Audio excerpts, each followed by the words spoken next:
Donc, avant de parler des règles du slam, je crois qu'il convient de soulever le fait que c'est donc un mouvement poétique, social et culturel. C'est la pression alors, comprends que je m'isole. Certains craquent, s'immolent ou portent la camisole. Conducteurs de bus, étudiants, chômeurs. Les pleurs du petit gros qui s'étalent. Tous les mardis dans ce café, ils viennent déclamer des vers, leurs vers. Chacun son style. Fut assassiné par un carabinier. Il n'avait que 20 ans. Parce qu'on est lundi matin et qu'ils sont partis travailler comme tous les lundis matins. C'est au départ Mark Kelly Smith qui a lancé ça au Green Mill Cocktail Lounge à Chicago dans les années 80. Et à partir de 1984, il a décidé de lancer des soirées un petit peu décalées, expérimentales, dans le café que je viens de mentionner. Donc voilà, au départ, il avait baptisé ces soirées-là Uptown Poetry Slam. Il y avait 3 phases dans ces soirées. Une première partie musicale, une prestation, une performance de la part des poètes invités. Revenant de cueillette en chemin, cheminette, je croise une nonnette sur une bicyclette. Voilà qu'elle s'arrête. Bonjour, dis-je serette, vous semblez guillerette, et ma foi, bien replète. Et pas tant que vous l'êtes, fait-elle un peu défaite, c'est aujourd'hui disette, carême dans l'assiette. Si la faim vous embête, lui dis-je sans trompette, j'ai là, dans ma musette, belle pomme rainette. Et ensuite, il y avait un tournoi de poésie. Alors pour Virginie à la 1, Je vais maintenant remettre le slam d'or du meilleur espoir masculin. J'appelle le plus jeune de nos slameurs, Basile.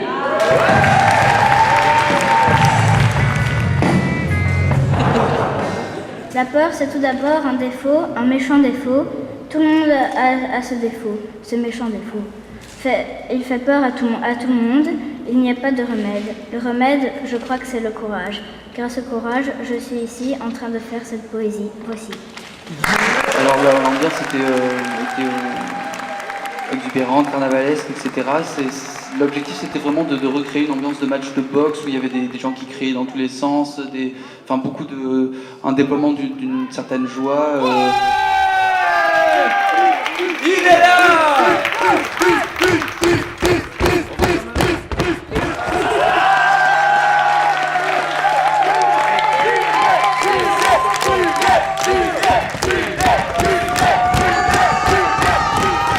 L'idée du slam aussi, c'est que dès le départ, la volonté était d'abolir les frontières qui cloisonnaient les différents styles de poésie, les genres, et la frontière qui existe entre les poètes de rue et les poètes plus académiques, les poètes publiés.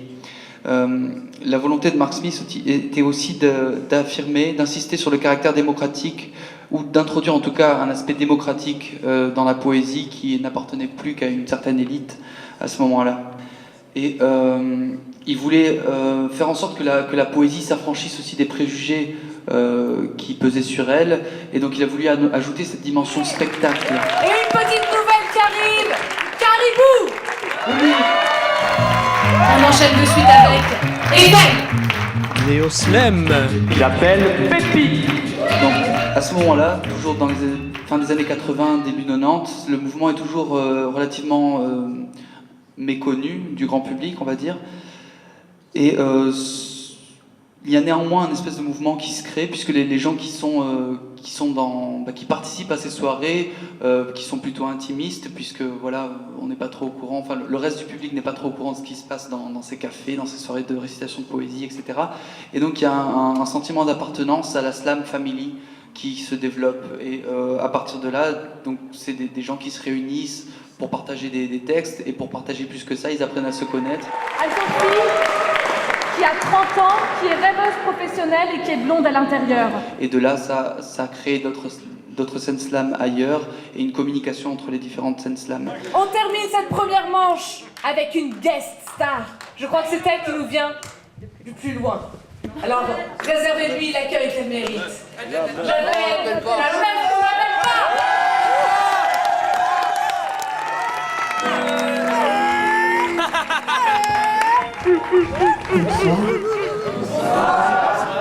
Salut.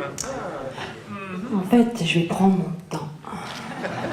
Parce que je sais déjà qu'avec 3 minutes, j'ai largement pas le temps de faire mon texte. Donc, voilà. Et puis j'ai fait 800 km, alors... L'intérêt de cette table ronde aussi, c'est de voir quelles règles sont appliquées ailleurs. Est-ce que tout le monde parle de la même chose quand on utilise le mot slam? Peut-être est-il utile de préciser en gros les règles du slam de poésie. D'abord, vous avez remarqué la première règle très importante, ne pas monter sur scène avec un déguisement. Très très important. 3 minutes maximum. Écrire un texte de son cru. Oui, c'est le slammer lui-même qui est censé avoir écrit son texte. Donc voilà, je sais qu'il y a certaines scènes qui tolèrent le fait qu'on reprenne le texte d'un autre poète ou d'un autre performeur en l'interprétant à sa façon. Pas d'accessoires. Rien d'accessoire. Pas d'accompagnement musical. Alors aussi, on a oublié une règle essentielle quand même, l'islam, la plus importante sans doute.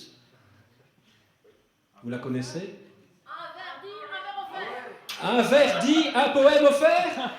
On change alors, ok. Un poème dit, un vers offert. 2 poèmes dits? Non.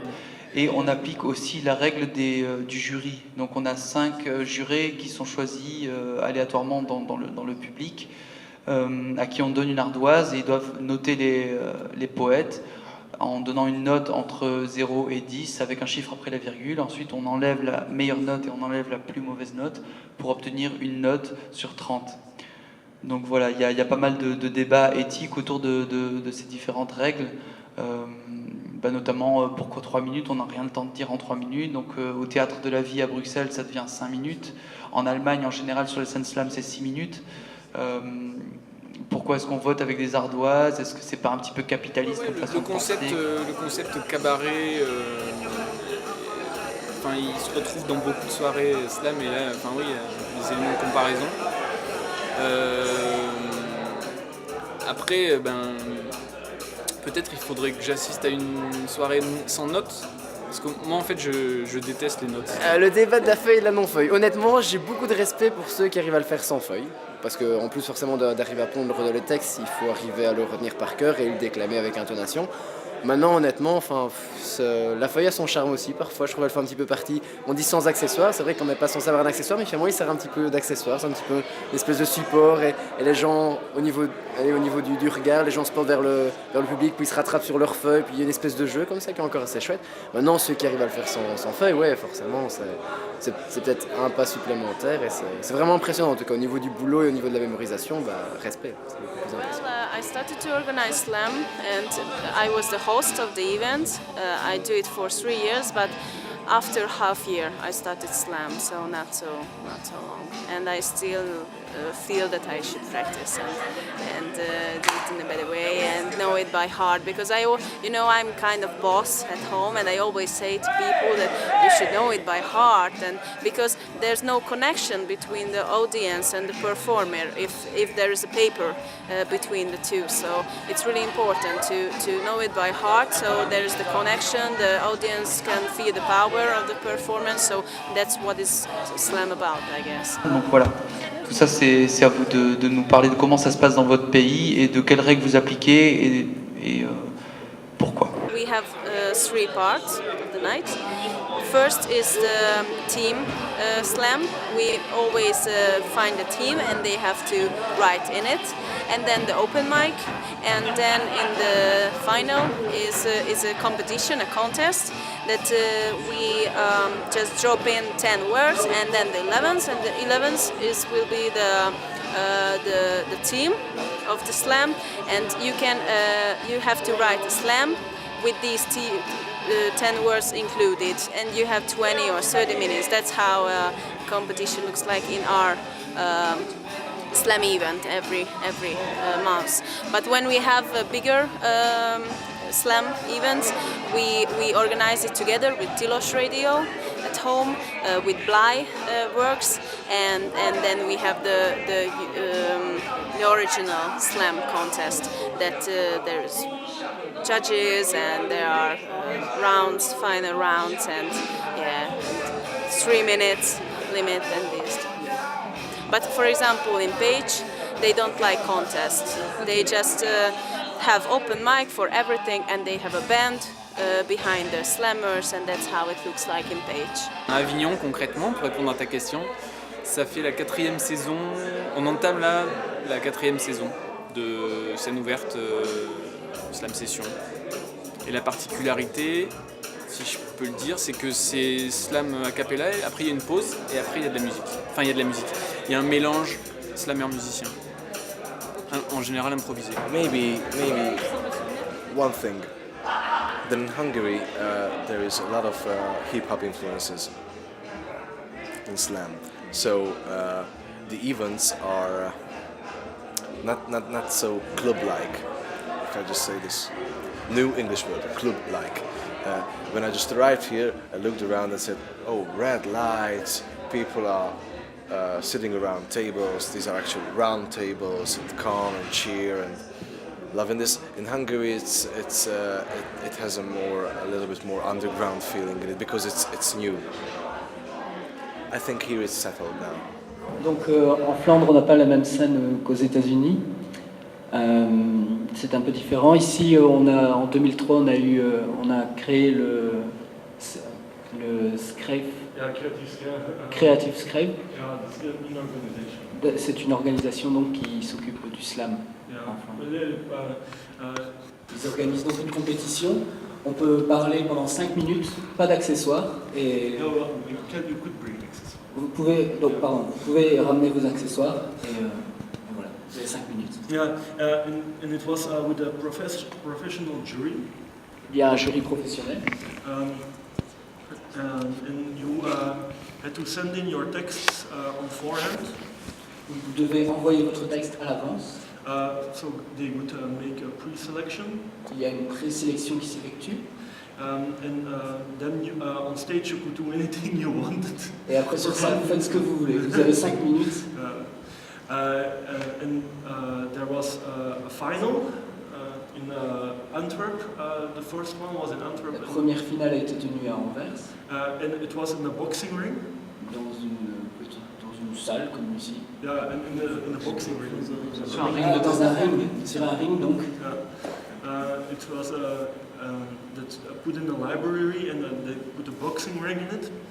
And the winner, also with a professional jury, they won that they got published by a real publisher. Donc le prix, pour le vainqueur, était la publication par un éditeur. Alors le slam, j'ai connu en m'inscrivant à un atelier d'écriture à Tournai au début de cette année. Donc ils ont aussi développé un atelier slam. C'est la première année qu'ils faisaient ça. Et donc c'est comme ça que j'ai participé à quelques scènes, notamment ici. Les pieds dans les copeaux. Ce jeudi, je fais un super voyage dans le pays du slam et de la poésie. Vous connaissez peut-être les poèmes en prose, là on n'en a pas mis, mais les poèmes en prose c'est écrit comme un petit paragraphe, même Baudelaire il en a écrit. Et là il n'y a pas de rime, il y a des jeux sur les sonorités, mais c'est écrit comme un paragraphe et pas du tout en strophe. Et là, je n'ai pas la rime.